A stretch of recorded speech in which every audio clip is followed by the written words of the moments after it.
नमस्कार, आप देख रहे हैं न्यूज नेशन। मैं हूं आपके साथ नैना यादव। बात करेंगे सुशील पहलवान की, जो लगातार मुश्किलों में फंसते नजर आते हैं क्योंकि जैसे जैसे खुलासे हो रहे हैं अलग अलग पहलू मामले के सामने आ रहे हैं। ओलंपिक मेडलिस्ट सुशील कुमार की काली कहानी सामने आने में अब बहुत ज्यादा देर नहीं रह गई। पुलिस की 4 दिन की रिमांड खत्म होने वाली है और इसके बाद में पुलिस की क्राइम ब्रांच अपने सबूत और गवाहों के बयान के आधार पर अदालत में सागर धनकर हत्याकांड केस में अपनी चार्जशीट दाखिल कर देगी।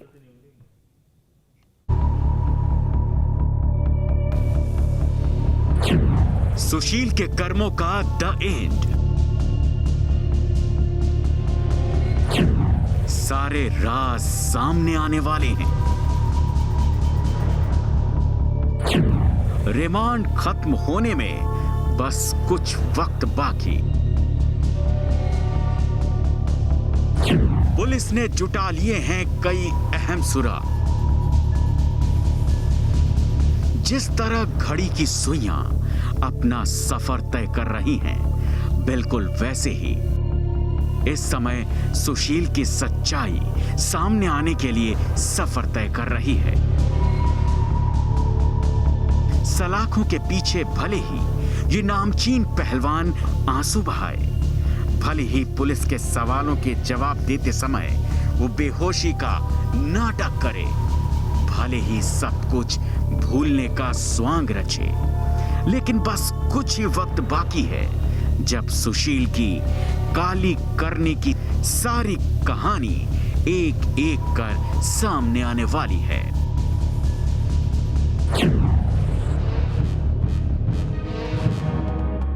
सागर धनखड़ हत्याकांड में अब तक दिल्ली पुलिस की क्राइम ब्रांच 9 आरोपियों को गिरफ्तार कर चुकी है, लेकिन अभी भी पुलिस को बाकी के 3 आरोपियों की तलाश है। लेकिन इन सब के बीच अभी भी कुछ सवाल ऐसे हैं जिनके जवाब पुलिस के पास नहीं हैं, जो पुलिस सुशील से तलाशने की कोशिश कर रही है। सागर और उसके दोस्त की किडनैपिंग में इस्तेमाल की गई गाड़ी आखिर कहां है? खून से लथपथ टी-शर्ट अभी तक पुलिस बरामद नहीं कर पाई, वो कहां है? सुशील कुमार ने जिस डंडे से सागर की पिटाई की वो अभी तक नहीं मिला, वो कहां है? किडनैपिंग में इस्तेमाल की गई गाड़ी का मिलना बहुत जरूरी है, जिसकी तलाश दिल्ली पुलिस की क्राइम ब्रांच लगातार कर रही है, क्योंकि इस गाड़ी के फॉरेंसिक जांचों से बहुत कुछ सुराग सामने आ सकते हैं जो केस को मजबूत कर सकते हैं। गाड़ी में अगर सागर के साथ मारपीट हुई है तो गाड़ी में खून के ट्रेसेस भी मिल सकते हैं। छत्रसाल स्टेडियम के बाहर वारदात का जो वीडियो सामने आया, उसमें साफ दिख रहा है सुशील सागर पर डंडे से वार कर रहा है। पुलिस अगर इस डंडे को बरामद कर लेती है तो ये वो मर्डर वेपन होगा जो इस केस का सबसे बड़ा सबूत बनेगा। दिल्ली पुलिस की क्राइम ब्रांच ये पहले ही पता लगा चुकी है कि सुशील कुमार अपने पास एक लाइसेंसी पिस्टल भी रखता था, जिसे जब्त किया जा चुका है।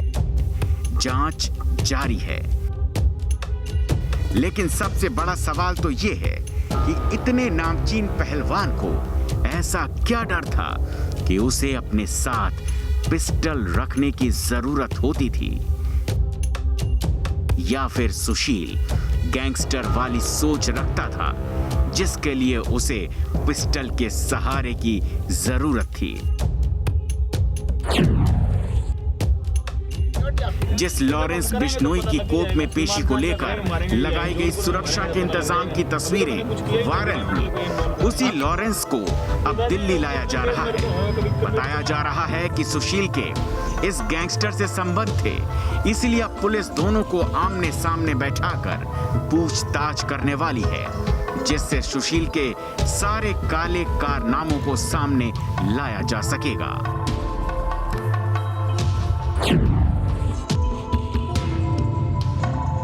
सुशील पर लगेगा मकोका। पुलिस लगातार सुशील के आपराधिक साठगांठ की सघनता से जांच कर रही है, लेकिन शुरुआती जांच और बातचीत के रिकॉर्डिंग से पता चला है कि सुशील के कहने पर ही काला जठेड़ी अब अपराध की दुनिया में आगे बढ़ता गया। सुशील कुमार काला जठेड़ी को लोगों की हैसियत और उनके कामकाज के बारे में जानकारी देता था। अब ऐसे में पुलिस सुशील पर जल्द ही मकोका लगा सकती है, जिससे सुशील कुमार की मुश्किलें और बढ़ सकती हैं। इससे पहले लॉरेंस बिश्नोई, जगदीप जग्गू भगवानपुरिया, संपत मेहरा उर्फ काली राजपूत, राजू बसोदी और रविंदर उर्फ काली शूटर को मकोका मामले में गिरफ्तार किया गया है। Team news nation. क्या शराब के नशे और गर्लफ्रेंड को लेकर हुए झगड़े की वजह से पहलवान सागर की हत्या हुई? खुलासा हुआ है कि सुशील के साथ में जिस पहलवान अजय को पकड़ा गया वो सुशील को भड़काता था। इसके अलावा सोनू महाल की गर्लफ्रेंड को लेकर भी अजय और सोनू महाल के बीच में झगड़ा हुआ था और इसी वजह से अजय ने सुशील के साथ में मिलकर सोनू महाल को सबक सिखाने का प्लान बनाया।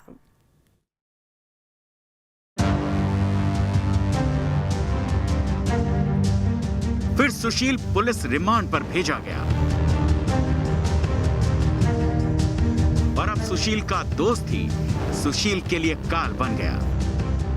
एक के बाद एक सुशील के लिए खड़ी होती ये दुश्वारियां केवल दुश्वारियां नहीं हैं, बल्कि ये तो सुशील के करियर, उसकी इमेज, उसकी शोहरत के ताबूत में लगने वाली वो कीले हैं जो अगर सही सही बैठी तो सुशील ताउम्र सलाखों के पीछे अपनी सांसें काटेगा और सोचेगा कि एक हनक कमाने की महत्वाकांक्षा की कीमत उसे अपना सब कुछ गंवाकर चुकानी पड़ी।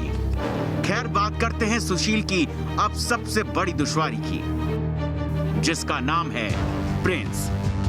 छत्रसाल स्टेडियम के बाहर सुशील कुमार के कांड का जो वीडियो वायरल हुआ, उसी में छिपा है प्रिंस का कारनामा।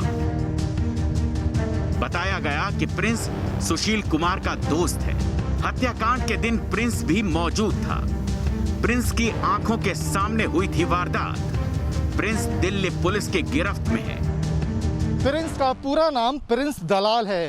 प्रिंस भी उन 9 आरोपियों में से एक है जो इस समय दिल्ली पुलिस की गिरफ्त में है। सुशील कुमार पहले से पुलिस की रिमांड में है। प्रिंस का किरदार अहम क्यों हो जाता है, यह छुपा है दिल्ली पुलिस की एक सफल एक्टिविटी में। दिल्ली पुलिस ने सुशील कुमार के दोस्त, साथी, हमराज प्रिंस को सरकारी गवाह बनाने के लिए तोड़ लिया है। पुलिस के सूत्र बता रहे हैं कि अब प्रिंस ही वो जरिया बनेगा जिसकी गवाही के जरिए दिल्ली पुलिस की स्पेशल क्राइम ब्रांच सागर धनखड़ की हत्या के पूरे केस के सारे तार खुलेगी। लेकिन प्रिंस ही क्यों बनाया जाएगा सरकारी गवाह? अब इसका जवाब जान लीजिए। अगर प्रोसिक्यूशन किसी सह अपराधी को सरकारी गवाह बनाना चाहती है तो अदालत यह देखती है कि अपराध में उसका रोल कितना बड़ा है। अगर उसकी संलिप्तता बहुत ज़्यादा नहीं है तो अदालत उसको सरकारी गवाह बनने की अनुमति दे देती है।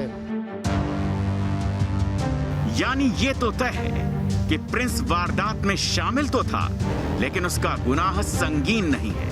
अब प्रिंस ने उस दिन क्या क्या किया ये भी जान लीजिए।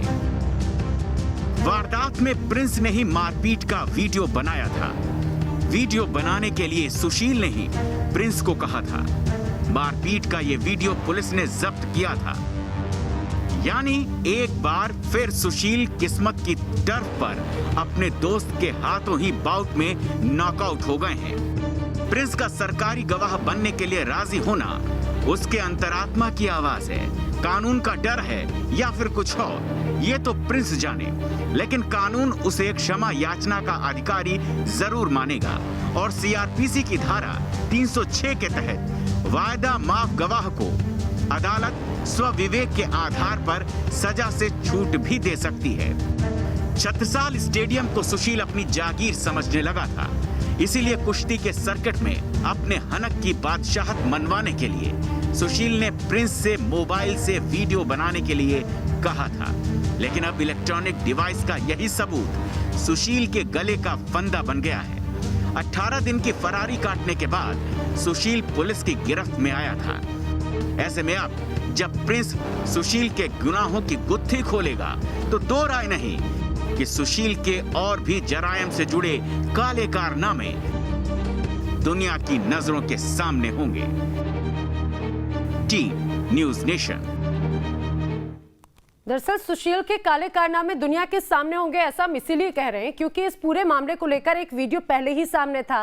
सागर की हत्या वाली रात घटना स्थल पर जो शख्स मौजूद था, सुशील का दोस्त, उसे पुलिस तोड़ने में कामयाब रही है। कहा जा सकता है कि सुशील के गुनाहों की जो गवाही है वो जल्द ही सामने आएगी। लेकिन अब वो सबसे खास बात ये भी जरा जान लीजिए कि आखिर सुशील पहलवान और सागर धनखड़ हत्याकांड मामले में गर्लफ्रेंड कनेक्शन क्या है। देखिए एक रिपोर्ट।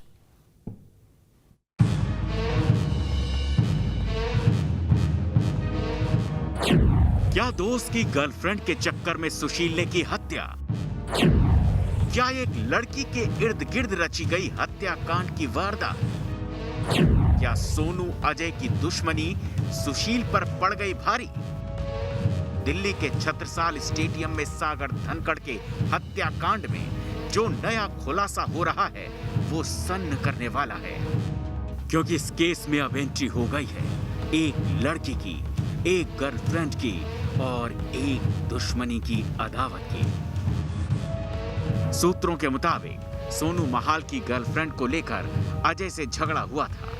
मॉडल टाउन के जिस फ्लैट को खाली कराने के लिए सुशील ने अजय को भेजा, वहां अजय सोनू महाल के बेडरूम में जाकर दीवार पर लगी उसकी गर्लफ्रेंड की फोटो की तस्वीर खींची थी। इसके बाद सोनू ने अजय को धमकी दी तो अजय ने सुशील को भड़काना शुरू कर दिया। सोनू महाल से बदला लेने के लिए अजय ही सुशील के छत्रसाल स्टेडियम गया था, जहां सागर धनखड़ और सोनू महाल की जमकर पिटाई की गई। सुशील पहलवान का कहना है कि उसे नहीं पता था कि जिस तरीके से ये अटैक हुआ इसमें किसी की मौत हो जाएगी, लेकिन पुलिस का यही कहना है कि ये सब कुछ साजिशन था। जिस तरीके से इस घटना की पृष्ठभूमि तैयार हुई थी, एक गर्लफ्रेंड के पीछे और फ्लैट के पीछे इनका तनाव बढ़ा और सुशील में इस बात का गुस्सा था कि उसके खिलाफ सागर धनखड़ और सोनू महाल लगातार अनाप शनाप बातें कर रहे हैं, उनको इनकी खिलाफत कर रहे हैं, गाली गलौज कर रहे हैं, जिस वजह से सुशील पहलवान ने इस साजिश को अंजाम दिया। इस वारदात का वीडियो सुशील ने प्रिंस से बनवाया था ताकि पहलवानों के बीच अपना दबदबा कायम रह सके। प्रिंस भी इस वक्त पुलिस की गिरफ्त में है और सरकारी गवाह बनने के लिए तैयार है। लेकिन सबसे बड़े सवाल तो ये हैं, क्या अजय ही सुशील को सोनू के खिलाफ भड़काता था? क्या सोनू की गर्लफ्रेंड अजय से चिढ़ती थी? गर्लफ्रेंड को लेकर सोनू अजय में गाली गलौज हुई थी? क्या अजय बदला लेने के लिए सुशील के साथ था? क्या 4 मई की रात सुशील शराब के नशे में था? दिल्ली से अवनीश चौधरी के साथ टीम न्यूज़ नेशन। और इस समय की एक बड़ी खबर आपको बता दें, यूपी के उन्नाव से, जहां पर एक बार फिर हैरान और परेशान करने वाली तस्वीरें सामने आई हैं। उन्नाव के बक्सर घाट पर काफी तादाद में सड़े गले शव गंगा में बहते हुए दिखाई दिए हैं। अब कयास लगाए जा रहे हैं कि रेत के टीलों में दफनाए गए ये शव पानी के तेज बहाव के साथ ऊपर आ गए। स्थानीय गांव वालों ने ये भी बताया है कि 50 से ज्यादा शव बहते हुए देखे हैं, जबकि प्रशासन नदी के बहते शवों को सीधे सीधे नकार रहा है। ये 2 तस्वीरें अपने आप में काफी कुछ बयां कर रही हैं। एक तस्वीर 10 मई की है, जब गंगा किनारे रेत में दफन शव का मामला पहली बार सामने आया था, और अब 30 मई की ये तस्वीरें उसी सिस्टम की लीपापोती की कहानी बयां कर रही है। यूपी की राजधानी लखनऊ से सटे उन्नाव जिले से ये हैरान करने वाली तस्वीरें सामने आई हैं, जहां गंगा में कई शव बहते नजर आए। अब तक 250 लाख बह गई होगी, क्योंकि 10-10, 5-5 करके एक साथ बह के जा रही है। उन्नाव में बीते 3 दिन से गंगा का जलस्तर बढ़ रहा है और कई जगहों पर कटान शुरू हो गई है। दावा किया जा रहा है कि कटान के बाद गंगा की रेत में दफनाए हुए शव बाहर निकलने शुरू हो गए। आगे से भी कहीं से बह के आती हैं क्या? आगे से नहीं आई हैं, यहाँ से उखड़ के गई हैं, आगे से नहीं आई हैं। जो 100 यहाँ दफन थे लाशें, वही जो दफन थी यहाँ, हाँ। वही थे। हाँ। कितनी संख्या में यहाँ दफन रहे होंगे? कम से कम 300 रहेंगे, बहुत लाश थी यार। एक दिन की 50-60, एक दिन की 60-70 लाश आती थी। गंगा नदी में बहते शवों से एक बार फिर कई सवाल खड़े होने लगे हैं। कोई कह रहा है कि रेत के टीले में जो शव दफन किए गए थे, वही शव अब नदी में जलस्तर बढ़ने के चलते बहते हुए दिखे। इसके उलट प्रशासनिक अधिकारियों की ओर से अलग ही दावा पेश किया जा रहा है। बीघापुर के एसडीएम का तो कहना है कि उन्होंने पुलिस के अधिकारियों के साथ गंगा का निरीक्षण किया, लेकिन उन्हें कोई शव बहता हुआ दिखाई नहीं दिया। हम लोगों ने संयुक्त रूप से निरीक्षण किया है, कहीं भी कुछ ऐसा नहीं मिला। जैसा कि कतिपय समाचार चैनलों में इस आशय की खबर चलाई गई कि शव बह रहे हैं, कहीं कोई भी शव गंगा नदी की धारा में नदी में बहता हुआ नहीं दिखाई दिया। आपको बता दें कि बीते दिनों बक्सर घाट पर गंगा नदी के किनारे कई शव दफन किए गए थे। मीडिया में इस खबर के दिखाए जाने के बाद प्रशासन ने शवों को ढकवाया था। सवाल उठता है कि आखिर गंगा में ये शव आए तो कहां से आए? क्या ये रेत में दफन किए हुए शव थे या नदी में कहीं और से बहकर ये शव आए? जानकारी के मुताबिक कोरोना के समय ग्रामीण इलाकों में हुई सैकड़ों संदिग्ध मौतों के बाद उनके परिजनों ने गंगा नदी के किनारे और टीले वाली जगह पर शव दफनाए थे। कुछ ने शवों का दाह संस्कार भी किया था, लेकिन जैसे गंगा का जलस्तर बढ़ने लगा, कुछ शव उफन कर ऊपर आने लगे। उन्नाव का बक्सर घाट एक बार फिर से चर्चा में है। जिस तरह हमने कुछ दिन पहले इसी बक्सर घाट पर तस्वीर दिखाई थी कि किस तरह गंगा के किनारे सैकड़ों की संख्या में जो शव थे उनको गंगा की रेत में सूखे स्थान पर दफना दिया गया था और लोग उसके बाद वहां से चले गए थे। इसको लेकर तमाम तरह की चर्चाएं हुई थी, लेकिन एक बार फिर से इस जगह पर हम आए हैं और आज हम आपको तस्वीर दिखाते हैं। कुछ दिन पहले जिस जगह पर सैकड़ों की संख्या में शव दफन थे रेत में, लेकिन पानी 2 दिन में जब गंगा का जलस्तर बढ़ा, आज सामने जो आप ये गंगा का बीचों बीच का स्थान देख रहे हैं, वहां पर वो जगह पूरी तरीके से डूब चुकी है। यानी ये कह सकते हैं कि जो सैकड़ों की संख्या में शव दफन थे रेत में, आज गंगा में समा गए हैं। और कुछ तस्वीरें भी सामने आई जब दिखाई पड़ा कि 6-7 शव गंगा में उतराते हुए मिले, जिसके बाद हड़कंप मचा। ये साफ इशारा कर रहा है कि कैसे सिस्टम लीपापोती में जुटा रहा, वहीं नदी के किनारे और धारा के बीच टीले पर दफनाए गए शवों का बाहर आना संक्रमण के खतरे को भी अब बढ़ा सकता है। यूपी के उन्नाव से अमित सिंह के साथ टीम न्यूज़ नेशन।